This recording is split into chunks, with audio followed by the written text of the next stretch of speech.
Hey there, welcome to today's video. So, we've got a little problem on our hands.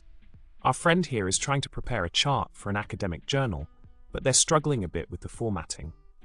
The original chart they're trying to recreate shows nested data for two different year periods, 2017 and 2020-21, displayed side by side and grouped by age range and gender.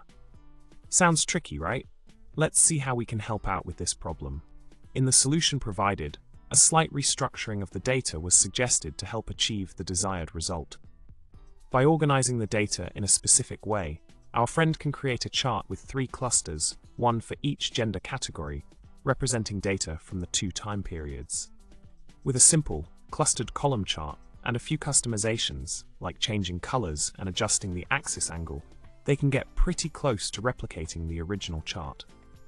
It's all about data organization and visualization techniques, and our friend is on the right track to presentation success.